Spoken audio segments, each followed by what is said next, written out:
Danes bomo spregovorili nekaj besed o pozicioniranju salona na trgu. Kako nas ljudje vidijo, kako nas prepoznajo, zakaj naj bi se odločili za nas, kaj je tisto, kar nas naredi drugačne od ostalih in tako naprej in tako naprej. Temu pravimo pozicioniranje, tako na kratko povedano. Vendar, beseda pozicioniranje je veliko globlja in ima zelo močan, bomo rekli, pomen in tudi prenaša zelo veliko sporočilo. Želel bi vam razložiti, kaj pravzaprav sploh je pozicioniranje. V bistvu pri pozicioniranju gre za mentalni koncept, ki bo stranko prepričal, da se odloči za določenega izvajalca. In če si ta izvajalec ti, potem se bo stranka odločila za tebe. Ukoliko bo nekdo bolj prepoznaven od tebe, po bilo čem, bo stranka imela boljši razlog, da se bo odločila za njega. Torej, ime salona, predvsem, je ključnega pomena pri prenašanju sporočila oziroma je ključnega pomena pri tem, kako bo stranka sprejela in razumela to, da je to ime, ki prenaša določeno sporočilo in ga bo stranka sprejela z razumevanjem in lažje se bo zato odločila za določen salon oziroma za določenega izvajalca. V praksi je zaslediti, da so imena zelo težko izgovarjajoča, kaj šele, da bi si jih nekdo zapomnil. Velikokrat se imena dajejo salonu po tem, kar je nekomu všeč, vprašanje pa je, če stranke razumejo iz tega imena oziroma ali to ime prenaša strankam neko sporočilo, zaradi katerega bi se stranke lažje odločile za salon. To ni tako preprosto, kot se včasih zdi. Še posebno tisti, ki, bomo rekli, štartajo z dejavnostjo, bi radi naredili nekaj posebnega, nekaj, kar bo ustvarilo nek močan vtis, kar je seveda zelo dobro, ampak včasih ravno z imenom blagovne znamke zaidejo in naredijo nekaj, kar se ne zavedajo, da deluje povsem nasprotno tistemu, kar bi bilo ključnega pomena za stranke, da bi razumele, da bi lažje pravzaprav razumele, zakaj naj bi se za nekoga odločile.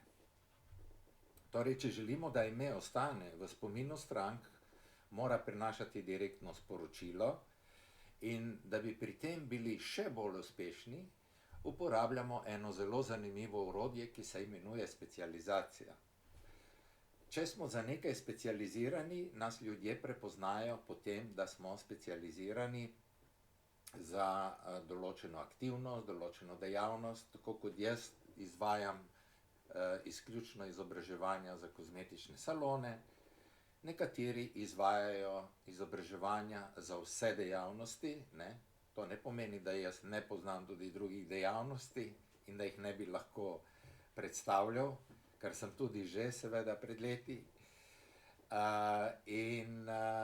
Specializacija je tista, ki pokaže, v čem ste najboljši, kaj najbolje poznate, čemu se najbolj posvetite, čem ste najnaprednejši, najbolj aktualni. Skratka, specializacija prenaša, bomo rekli, strankam neko sporočilo, ki govori o tem, da ste najboljši in da si vas bodo najlažje zapomnili zaradi tega, ker enostavno ste edinstveni.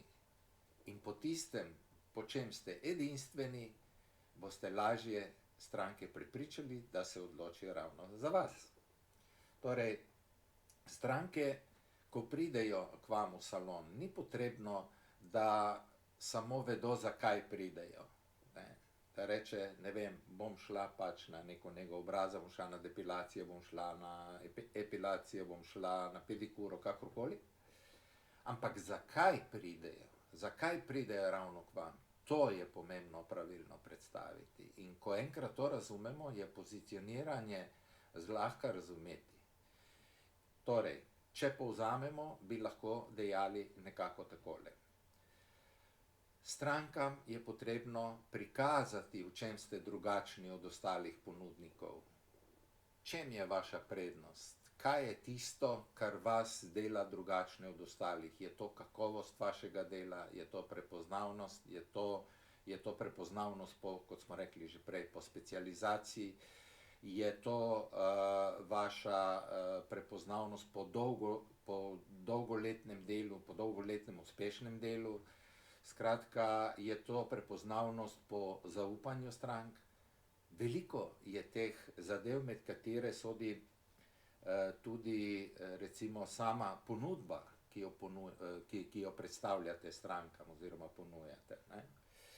Vprašanje se postavlja, ponujate samo klasične storitve, tako kot počenja večino salonov, ali ste v nečem drugačni, kot smo rekli, da ponujate recimo namesto paketov programe, da ponujate pakete za določeno ciljano skupino strank, medtem ko za individualne, bomo rekli, pristope ponujate v večini programe. In v tem ste drugačni. Zakaj? Ker večina tega ne počne. Večina se osredotoča na tisto, kar počnejo vsi, to pomeni prodajajo pakete, pripravljajo pakete na različne načine, to ponujajo posplošeno, niso fokusirani toliko na ciljano skupino strank. In seveda zaradi tega tudi niso prepoznavni po tem, po čem so ekskluzivni. In ravno ta ekskluzivnost je tista, ki vam daje neko dodatno potrditev, da se stranka lažje odloči za vaš oziroma tvoj salon. Seveda je tudi potrebno vedeti, kakšna sporočila prenašamo drugim. Včasih že sami posti, ki jih pišemo, ali e-mailingi recimo, ali da ne govorimo objave, recimo videoposnetki in tako naprej, včasih veliko, bomo rekli, veliko povedo o lastniku, o tistemu, kar se počne v salonu, ali pa kakšen, oziroma prikažejo, kako bi na najlažji možen način prikazali strankam, da so oni res super, da so fajn, ampak velikokrat to ni tisto pravo sporočilo, ki bi ga stranke razumele kot nekaj, kar bi zagotavljalo to, kar si one želijo. In tega se je potrebno naučiti, zato mi vabimo tolikokrat, da pridete na naša predavanja. Saj nekateri ne morete, saj je povsem razumljivo, vendar nekateri celo dvomijo, ne? Ja, ne vem, če bi, nisem še probala, ne vem, Glejte, zadeva je zelo preprosta. Vzemite si en dan, pridete en dan, si boste plačali to individualno izobraževanje za en dan, testno seveda, da boste videli dejansko, kakšen je potencial vašega salona, viden strani nekoga drugega, ki se samo s tem ukvarja, in boste dobili že neko zdravo osnovo, ki vam bo pripomogla pri nadaljnjem razmišljanju. Če se boste vi odločili naprej za potem to nadgraditi, je okej. Če ne, lahko ostanete na tistem, kar ste. Ampak dobili boste vsaj osnovo, iz katere boste lahko potem razmišljali naprej. To je zelo pomembno vedeti in prav je, da se lahko vprašate tiste, ki so se odločili, zakaj so se odločili, imajo tudi oni razlog, ne. Ampak dobro se je pogovarjati z ljudmi, ki so naredili napredek, ki so naredili korake naprej, ki so na osnovi tega nekaj ustvarili, ne. Ne samo nekateri včasih pridejo na predavanja, pa potem, bomo rekli, razmišljajo še, če bi kaj naredili, oziroma mogoče jih je tudi strah narediti nekaj, mogoče nimajo še prave motivacije, ne, bi bilo potrebno več časa in energije vložiti, kakorkoli, ampak pomembno je, da se človek zavzema za to, da se razvija, da naredi korak naprej. To je pač naloga vseh nas. Kaj naj bi še dejal, da si najbolj zapomnimo pri današnji tematiki? Predvsem naslednje. Zapomnimo si to, da možgani zaznajo samo nekaj, kar je prvo, največ drugo. Torej, če bi vas vprašal, kako ste pozicionirani na trgu, v vašem okolju, pravzaprav v katerem živite, delate, ali ste prvi, recimo, če bi stranka nekoga vprašala, ti mi lahko priporočaš en dober salon, kateri je zate najboljši kozmetični salon, jaz bi rada šla na eno storitev. In ona bo rekla, kakšno pa rabiš, recimo pedikuro. Pol je najboljši ta pa. Ne?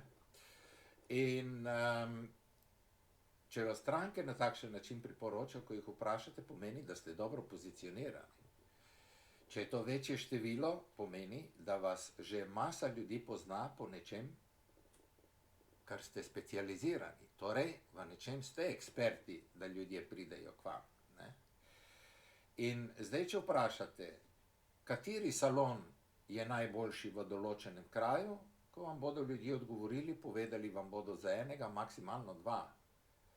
Zdaj pa na vas je, na katerem mestu želite biti. Želite biti v glavah vaših potencialnih in ostalih tudi stalnih strank prvi, ali želite biti drugi, ali želite biti tam, o čemu se ne govori. Torej, na 3., 4., 5., 6., 10. mesto.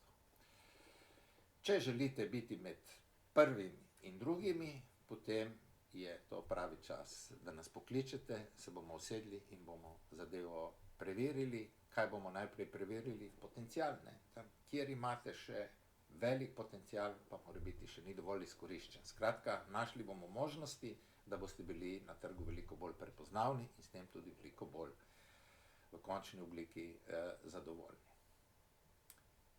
Lepo se imejte, vidimo se naslednjič. Srečno.